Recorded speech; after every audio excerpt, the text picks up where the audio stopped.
Culture, identity, and character in a global world. One of the things that interests me, and I've been reflecting on just after our return from our 19th visit to China and before meeting a young lady who is being educated in England, though she's Chinese, is the question of how in our very volatile and interconnected world people are adapting to the movement between different cultures and identities.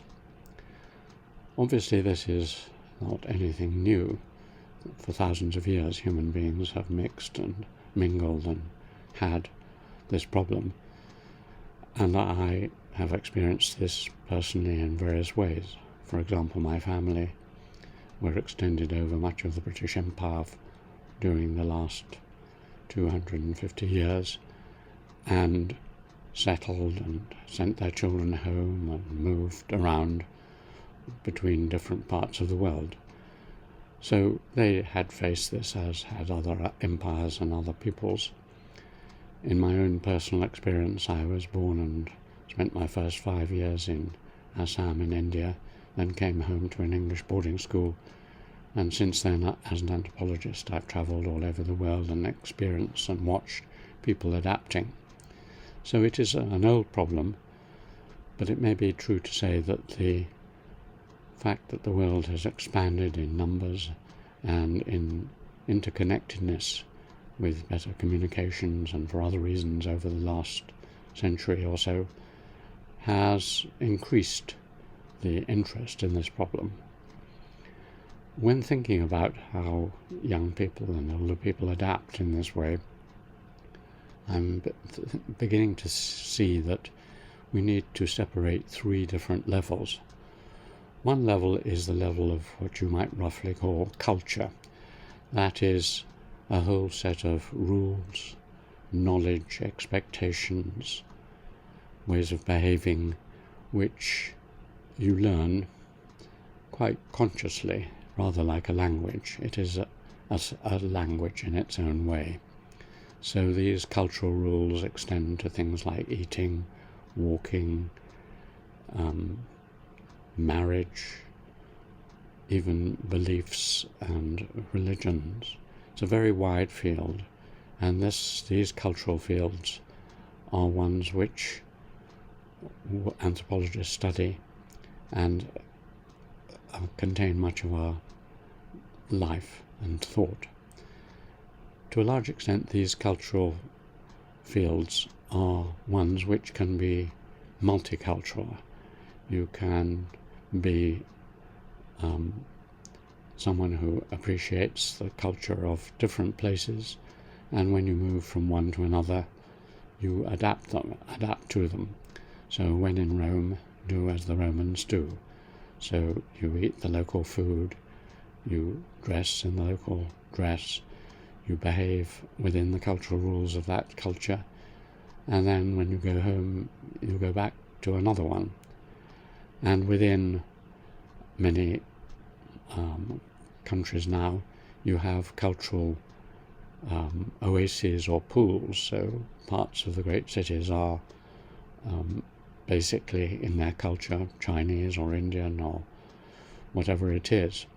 So this is a world we're familiar with, and we can understand that you learn and share different cultural norms and expectations.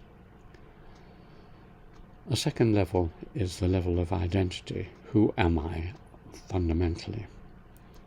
Now, one of the things I learned from anthropology was that our identities are nested.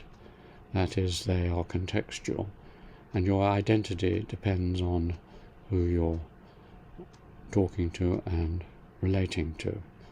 So we have layers or levels of identity. For example, if I'm talking to someone from another village in my county in England, I'm someone from Lode, and they're from Newmarket. If I'm talking to someone in another university, I'm from Cambridge. then if I'm talking to a Frenchman, I'm English. If I'm talking to an Indian, I'm European. And so it goes on. And these are not in opposition, they are levels of our identity. And yet the identity that is perhaps most of concern nowadays is your national identity or your civilizational identity. And here you tend to, again, think that you plump for one or another. But thinking about this isn't true either. You can have several identities which you shuffle on and off, rather like culture. For example, when we went to China with a young Chinese boy who'd been born and brought up and educated in England, I asked him to tell me when he began to feel Chinese. He felt English enough at school and in England, though he spoke Chinese at home and ate Chinese food and so on. And he said that on the plane he began to feel Chinese with the language and the food, and once in China he felt he was Chinese. And no doubt on the way back it was reversed. So he is both Chinese and English. And you could have several of these identities. So the idea that you have to have one or another is false. And then the third level is the level of character or personality. What sort of person are you? What is your instinctive, deep set of character formations, the way you treat other people, the way you treat people of the opposite sex, of different ages, how you treat your family, your sense of humour, many, many different things of your character are really deeply imprinted. And here I think is one of the areas that interests me most, because what I've experienced from studying my own autobiography in great detail is that I'm basically what I was when I was very young. Our characters are imprinted in our life very early, from the first moment we are born, and certainly a lot of it is done in the first year before we have language.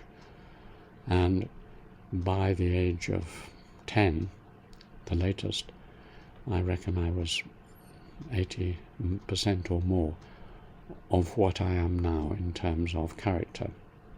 There are a few additions, but basically I was 70 years ago what I am now. And that deep-seated character formation is one that I think different groups have and maintain. And this came up recently when I was at a wedding of a group of people I've worked with for 50 years, the Gurungs. And several of the older people there were bewailing the fact that their culture, the Gurung religions, traditions, language, was dying out very rapidly. Their children and certainly their grandchildren no longer knew anything about it or cared much about it, couldn't speak the language, they had never been to Nepal. It was all dying away, and they were English in culture and other ways. But when I asked them whether their children still behaved at a deep level as they did, in other words, were the gentle, tolerant, sensitive, group-minded sort of people that I came to know in Nepal many years ago, they agreed they were. In other words, their temperament and character had not died away because they were brought up in Gurung families by parents who behaved in a Gurung way. And I think this is something which is worth noting, that many cultural groups instill into their children and their grandchildren something which doesn't alter very much, and it continues through long periods of history. And so in a multicultural society you will find many subgroups who still are brought up and have a character which is descended from a long, long period ago.